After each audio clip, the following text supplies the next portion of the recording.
당뇨망막병증은 황반변성, 녹내장과 함께 대표적인 실명 원인 질환 중 하나로 알려져 있습니다. 증상이 거의 없이 진행되다 시력에 큰 영향을 줄 수 있는 질환이기 때문에 정기적인 검진과 관리가 매우 중요합니다.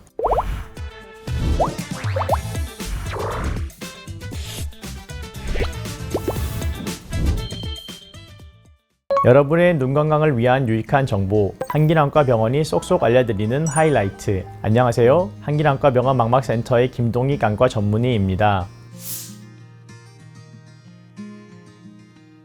오늘 하이라이트의 주제는 당뇨 환자라면 누구도 안심할 수 없는 합병증, 당뇨망막병증입니다. 당뇨 환자분들 중에는 나는 혈당 관리 잘하고 있으니까 괜찮겠지 라고 생각하시는 분들이 많습니다. 하지만 당뇨망막병증은 증상이 거의 없이 진행되다 시력에 큰 영향을 줄 수 있는 질환이기 때문에 정기적인 검진과 관리가 매우 중요합니다. 그래서 준비했습니다. 오늘 하이라이트에서는 당뇨망막병증이 어떤 질환인지, 왜 위험한지, 그리고 어떻게 관리해야 하는지 한길안과 병원 망막센터에서 이해하기 쉽게 쏙쏙 알려드리겠습니다. 당뇨망막병증은 당뇨로 인해 눈 속 망막의 혈관이 손상되면서 발생하는 질환입니다.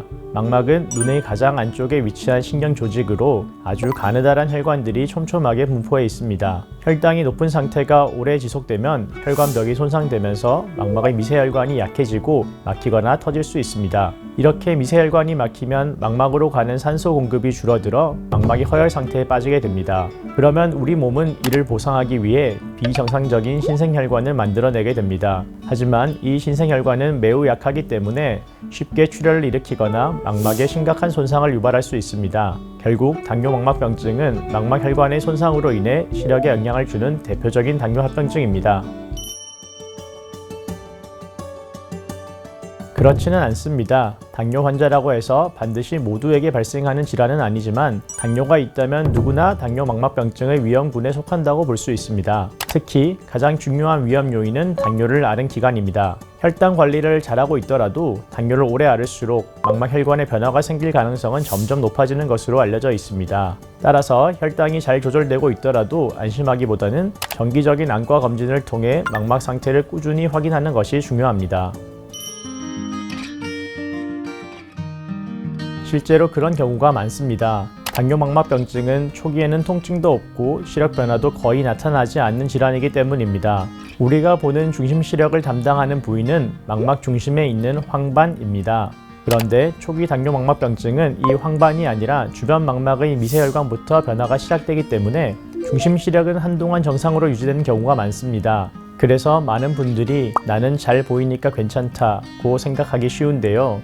하지만 눈 속에서는 이미 망막혈관의 손상이 진행되고 있을 수 있고 시력 저하를 느껴 병원을 찾았을 때는 이미 병이 상당히 진행된 경우도 적지 않습니다. 따라서 당뇨망막병증은 증상이 나타난 뒤가 아니라 증상이 없을 때 검사를 통해 미리 발견하는 것이 중요합니다. 시력이 잘 보인다고 해서 괜찮은 것은 아닙니다.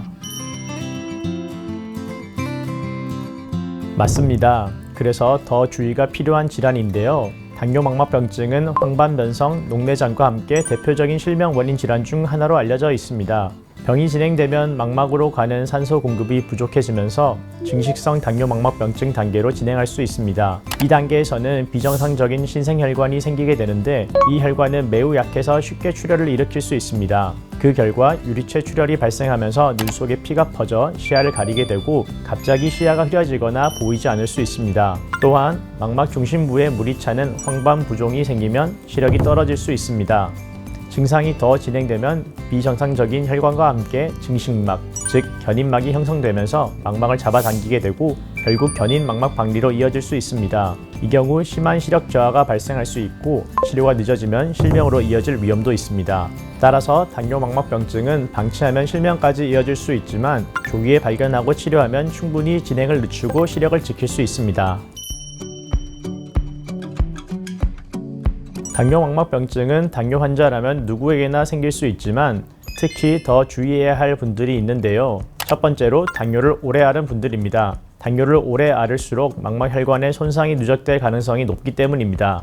두 번째로 혈당 조절이 잘 되지 않거나 혈당 변동이 큰 경우에도 위험이 높습니다. 세 번째로 고혈압이나 고지혈증, 신장질환과 같은 전신질환이 함께 있는 경우에는 망막혈관에 가해지는 부담이 더 커질 수 있습니다. 마지막으로 임신을 계획 중이거나 임신 중인 당뇨 환자의 경우입니다. 호르몬 변화로 인해 당뇨 망막병증이 더 빠르게 진행될 수 있어 정기적인 안과 검진이 매우 중요합니다. 따라서 이러한 위험군에 해당하는 분들은 더 꾸준하고 정기적인 망막 검진이 필요합니다. 만일 여기에 해당하지 않더라도 당뇨가 있다면 누구나 정기 검진이 필요합니다. 당뇨 망막병증의 진단과 치료는 먼저 망막 상태를 정확히 확인하는 검사에서 시작합니다. 대표적인 검사로는 망막을 직접 관찰하는 안저검사와 망막의 구조를 확인하는 OCT 검사가 있습니다. OCT는 망막을 층 단위로 정밀하게 촬영하여 황반부종과 같은 변화를 확인하는 데 도움이 되는 검사입니다. 또한 필요에 따라 형광 안저 촬영 검사를 통해 망막혈관의 혈류 상태나 누출 부위를 보다 정확하게 확인하기도 합니다. 치료 방법으로는 항VEGF 주사 치료가 대표적입니다. 이 치료는 황반부종을 줄이고 비정상적인 신생혈관의 성장을 억제하는 역할을 합니다. 또한 병의 진행을 억제하기 위해 레이저 치료를 시행하기도 하며 출혈이 심한 경우에는 유리체 절제술과 같은 수술적 치료가 필요할 수 있습니다. 이처럼 환자의 상태에 따라 적절한 검사와 치료를 병행하는 것이 중요합니다. 저희 한길안과 병원 망막센터에서도 이러한 원칙에 따라 환자분들의 상태에 맞는 치료를 진행하고 있습니다. 두 가지만 기억하시면 됩니다. 바로 혈당 관리와 정기적인 안과 검진입니다. 당뇨 환자라면 특별한 증상이 없더라도 최소 1년에 한 번은 망막 검사를 받는 것을 권장합니다. 이미 당뇨 망막병증을 진단받은 경우에는 전문의 공고에 따라 3개월에서 6개월 간격으로 정기적인 추적 관찰이 필요합니다. 또한 혈당뿐 아니라 혈압과 콜레스테롤 같은 전신 건강 관리도 매우 중요합니다. 당뇨 망막병증은 완치보다는 꾸준한 관리가 중요한 질환입니다. 따라서 증상이 없을 때부터 관리하고 정기적인 검진을 통해 미리 발견하는 것이 시력을 지키는 가장 중요한 방법입니다. 오늘 하이라이트에서는 당뇨 합병증의 불청객, 당뇨 망막병증에 대해 알아보았습니다. 시야가 잘 보인다고 눈이 건강하다고 단정할 수는 없습니다. 시력은 나빠진 뒤가 아니라 괜찮을 때 지키셔야 합니다. 특히 당뇨 환자에게 안과 검진은 선택이 아니라 필수라는 점 꼭 기억하시고 정기적인 검진을 통해 소중한 시력을 오래 지키시길 바랍니다. 다음 시간에는 소아 콩다래끼에 대해 알아보겠습니다. 오늘 영상이 도움이 되셨다면 구독과 좋아요 부탁드립니다. 저희는 다음 시간에 다시 찾아뵙겠습니다. 감사합니다. 안녕.